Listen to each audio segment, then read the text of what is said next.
بسم اللہ الرحمن الرحیم۔ السلام علیکم۔ ڈاکٹر نوید ہیلتھ کیئر میں آپ لوگوں کو خوش آمدید۔ امید ہے ویورز آپ سب لوگ خیریت سے ہوں گے۔ آج کا ہمارا پروگرام ایڈز کے بارے میں ہے۔ HIV ایڈز کیا ہے، اس کی علامات، وجوہات اور علاج۔ ایڈز جسے موت کا دوسرا نام بھی کہا جاتا ہے، یہ ایکوائرڈ امیون ڈیفیشنسی سنڈروم کا مخفف ہے، جس کا مطلب یہ ہے کہ جسم کے اندر مدافعتی نظام ختم ہو جاتا ہے، جس کے نتیجے میں معمولی سی بیماری بھی بہت بڑی بیماری بن جاتی ہے اور وہ کنٹرول نہیں ہوتی۔ ایڈز جس وائرس سے ہوتی ہے اس کا نام HIV وائرس ہے۔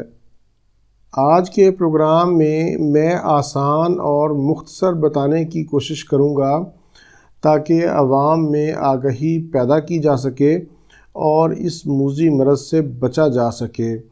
آپ لوگوں سے بھی میری ریکویسٹ ہے کہ آپ اس پروگرام کو سننے کے بعد زیادہ سے زیادہ شیئر بھی کریں۔ سب سے پہلے ہم دیکھتے ہیں کہ اس کی وجوہات کیا ہیں، یہ کیوں ہوتی ہے۔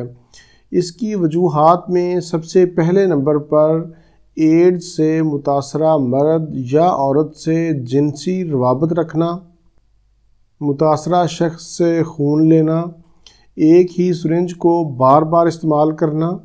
اگر عورت کو ایڈز ہو تو اس سے پیدا ہونے والے بچوں کو بھی ایڈز ہو سکتی ہے۔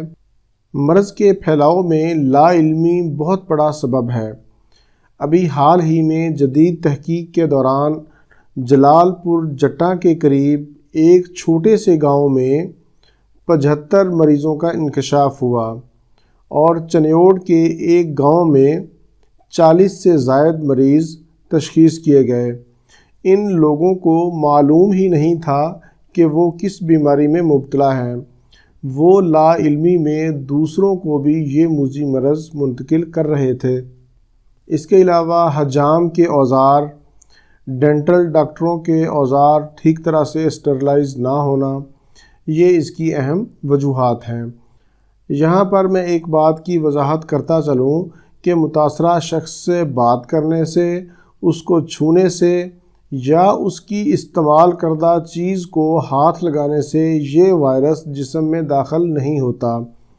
اب ہم دیکھتے ہیں کہ ایڈز کے مریض میں وہ کون کون سی علامات پائی جاتی ہیں۔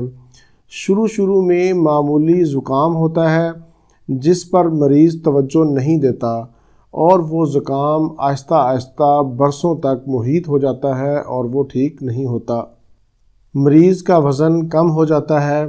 1 ماہ سے زیادہ عرصہ اگر آپ کے اسہال ٹھیک نہیں ہو رہے، مسلسل بخار رہتا ہے اور 1 ماہ ہو گیا ہے ٹھیک نہیں ہو رہا، بھوک کی کمی رہتی ہے، آپ تھکاوٹ، سر درد، جسم درد، یہ تو تھی اس کی اہم علامات۔ اب ہم دیکھتے ہیں کہ اس مرض سے کیسے بچا جا سکتا ہے یا اس کی احتیاطی تدابیر کون سی ہیں۔ زندگی اللہ تعالیٰ کی بہت بڑی نعمت ہے، اس کی قدر کریں اور صرف اپنی شریک حیات تک ہی محدود رہیں۔ انجیکشن ہمیشہ نئی سرنج سے لگوائیں۔ خون لگواتے وقت ایڈز کا ٹیسٹ ضرور کروائیں۔ جنسی بے راہ روی سے اجتناب کریں۔ ناک، کان چھدوانے کے لیے ہمیشہ اسٹرلائز اوزار کا استعمال کریں۔ حجام سے شیو کرواتے وقت گھر سے اپنا ریزر لے کر جائیں۔ احتیاطی تدابیر کے بعد باری آتی ہے علاج کی۔ مایوس ہونے کی ضرورت نہیں ہے۔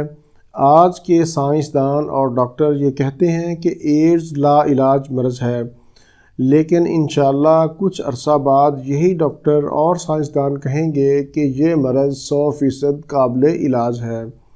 اللہ تعالیٰ قرآن مجید میں فرماتے ہیں کہ انہوں نے کوئی بیماری ایسی پیدا نہیں کی جس کا علاج نہیں ہے۔ وہ الگ بات ہے کہ ہماری پہنچ وہاں تک نہیں ہے۔ اللہ کے نبی حضرت محمد صلی اللہ علیہ وآلہ وسلم نے فرمایا کہ کلونجی میں موت کے علاوہ ہر بیماری سے شفا ہے۔ آج کے نسخے کا پہلا جز کلونجی ہے۔ دوسرے نمبر پر شہد ہے۔ شہد کے بارے میں آپ لوگ جانتے ہیں کہ متعدد احادیث شہد کے بارے میں موجود ہیں کہ اس میں شفا ہی شفا ہے۔ لیکن شرط یہ ہے کہ شہد خالص ہو۔ اور تیسرے نمبر پر اجوا کھجور۔ اجوا کھجور اگر مدینہ شریف کی ہو تو بہت زیادہ بہتر ہے۔ اب میں آپ کو اس کے بنانے کا طریقہ بتاتا ہوں اور یہ بتاتا ہوں کہ ان کے اجزاء کتنے کتنے لینے ہیں۔ سب سے پہلے نمبر پر کلونجی کو آپ نے 25 گرام لینا ہے۔ دوسرے نمبر پر شہد ہے، شہد کو آپ نے 750 گرام لینا ہے، اور اجوا کھجور کو آپ نے 250 گرام لینا ہے۔ یہ تمام چیزیں اسکرین پر نظر آ رہی ہیں، آپ ان کو دیکھ سکتے ہیں اور نوٹ بھی کر سکتے ہیں۔ بنانے کا طریقہ سیکھ لیں کہ سب سے پہلے آپ نے اجوا کھجور کو گٹلی سے الگ کرنا ہے۔ گٹلی کو الگ کرنے کے بعد پیس لینا ہے، اس کا اچھی طرح پاؤڈر بنا لیں، اور پھر کھجور کو الگ سے پیس لیں۔ اسی طرح آپ نے کلونجی کو بھی باریک پاؤڈر بنا کر پیس لینا ہے۔ اب اس کھجور کو، گٹلی کے پاؤڈر کو اور کلونجی کو آپس میں ملا کر اچھی طرح مکس کریں۔ جب یہ تمام چیزیں مکس ہو جائیں تو پھر ان میں شہد ڈال کر مزید اچھی طرح انہیں مکس کریں۔ آپ کا معجون، آپ کی دوائی تیار ہے۔ اب میں آپ لوگوں کو بتاتا ہوں کہ اس کو کس طرح سے کھانا ہے، اس کا طریقہ کیا ہے۔ صبح ناشتہ سے پہلے آدھا گھنٹہ پہلے 2 چمچ پانی کے ساتھ آپ نے کھانا ہے۔ اسی طرح دوپہر کو کھانے کے بعد آپ نے آدھا گھنٹہ بعد 2 چمچ پانی کے ساتھ کھانے ہیں، اور رات کو سوتے وقت 2 چمچ پانی کے ساتھ استعمال کریں۔ اس معجون کو آپ نے مسلسل استعمال کرنا ہے، 1 ہفتہ یا 2 ہفتے استعمال نہیں کرنا۔ اس کا کوئی نقصان نہیں ہے، اس سے قوت مدافعت پیدا ہوگی، جسم میں طاقت آئے گی، اور انشاءاللہ اللہ تعالیٰ کے فضل و کرم سے آپ کی یہ بیماری ٹھیک ہو جائے گی، یہ وائرس آپ کا ختم ہو جائے گا۔ اس کے علاوہ ہومیوپیتھک میں بہت سی ادویات موجود ہیں، جن میں سلیشیا، کالی carb, کیلکیریا آیوڈائڈ، arsenic album, phosphorus, ٹیوبرکلینیم، بیسیلینیم۔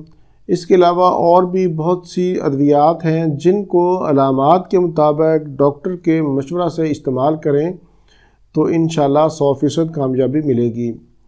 Viewers, اس پروگرام کو زیادہ سے زیادہ شیئر کریں تاکہ عوام میں آگاہی پیدا کی جا سکے۔ امید ہے آپ کو آج کا میرا یہ پروگرام پسند آئے گا۔ اسی کے ساتھ ہی مجھے اجازت دیجیے۔ مزید معلومات اور پروگرام کے لیے آپ ہماری ویب سائٹ بھی ضرور وزٹ کریں، drnaveedhealthcare.com کے نام سے۔ اس کا لنک بھی میں نے ڈسکرپشن میں دے دیا ہے، آپ وہاں سے کلک کر سکتے ہیں۔ اسی کے ساتھ ہی مجھے اجازت دیجیے۔ اللہ حافظ، والسلام۔